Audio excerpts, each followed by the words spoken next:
Hello guys! Kumusta? Welcome again sa kusina ni Iwolski. Ayan, ipagluluto ko kayo ulit ngayong araw na ito. Siyempre pa, kinakailangan meron tayong mga ricados. Ayan, meron tayong sibuyas bawang, kamatis na hiniwa. At siyempre naman, hindi dapat mawala ang ating siling haba at siling labuyo. Kasama na rin siyempre dyan ang ating mga gulay katulad ng petchay. At ang ating siyempre sitaw na hiniwa. At siyempre, ang ating pangpaasim para magbigay ng lasa sa ating lulutuin. Kasama na siyempre ang ating repolyo, ayan, at ang ating sinigang mix, no? Huwag natin siyempre kalilimutan ang ating paminta at siyempre pa ang ating asin dahil sila ang kukumpleto ng panlasa ng ating lulutuin. Hello guys, good morning. Welcome sa kusina ni Iwolski. Ayan, so magluluto na naman tayo ngayong umaga. Pero dahil mahirap ang isda ngayon sa palengke, so naisipan kong magluto ng sinigang na baboy. So, first of all, lagyan natin ng cooking oil para igigisa na natin yung ating mga main ingredients. Ayan, kapag mainit ng ating kawali, pwede nang pagsabaying ilagay ang sibuyas at bawang. Gigisahin natin sila at ating hahaluin. So katulad ng dati, maghintay tayo na maging golden brown yung bawang at maluto din yung ating sibuyas.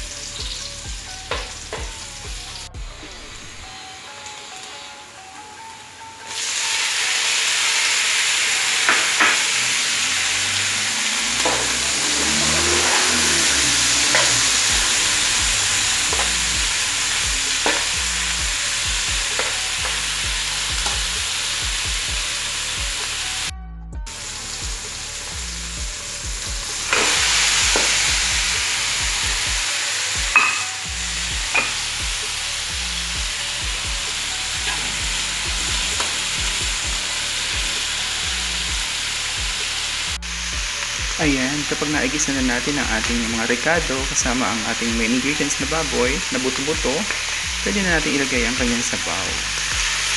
So again guys, depende sa inyo kung gaano kadaming sabaw ang gusto nyo ilagay. Yung mga kasama ko dito mahilig sila sa sabaw kaya medyo dadamihan ko siya. At hintayin na lang natin siyang kumulo. Ayan, kapag kumukulo na guys, pwede na rin natin ilagay ang asin at ang ating paminta. Pwede na siya guys pagsabayin para mabigyan na ng lasa ang ating nilulutong sinigang na baboy. Pwede na rin natin ilagay ang labuyo, siling labuyo at saka ang mga siling haba. Ayan, para talagang lumasa na siya dyan. Ayan, habang kumukulo siya.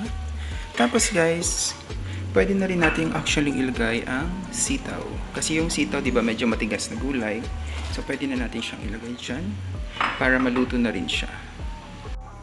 Ito guys, konting tips kung di nyo pa ito alam. So, dun sa ilalagay natin pang paasim na sinigang mix, pwede na kayong kumuha sa sabaw na inyong niluluto at saka tunawin nyo siya doon. Kasi ito yung medyo mahirap matunaw, hindi pwedeng indirekta mo siya sa kawali.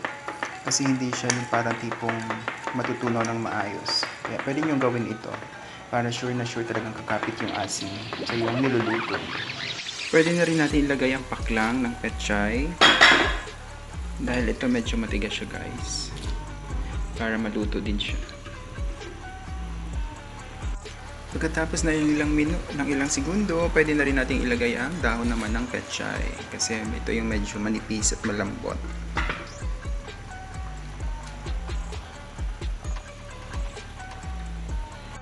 At ang pinakauli natin ilalagay ang ating repolyo. Ayan. Ito na yung ating panghuling gulay na ilalagay. At pagkatapos ito guys, ilalagay natin ang ating pangpaasim na sinigang mix. At yun, presto, luto na ang ating sinigang na baboy. At syempre para makompleto na ang ating sinigang na baboy, ilalagay na natin ang ating pampaasim, ang sinigang na sampalok. Ayan guys, medyo nagbuubo siya kasi nalagyan ko siya ng malamig na tubig bago ko siya minix. But anyway, matutunaw naman siya dito sa ating niluluto. So, i-mix na lang natin siya dito guys para kumapit na siya. At yun na yung final touch natin sa ating pagluluto. Mamaya ipakita ko sa inyo guys yung finished products natin. Ha? Thank you guys for watching and stay safe palagi and I hope na kasama ang inyong pamilya masaya tayong kumakain sa ating mga hapagkainan. God bless you all. Thank you so much guys. This is Iwalski World sa ating kusina ni Iwalski. See you sa sunod nating pagluluto. Ingat, ingat. Bye-bye, bye-bye guys.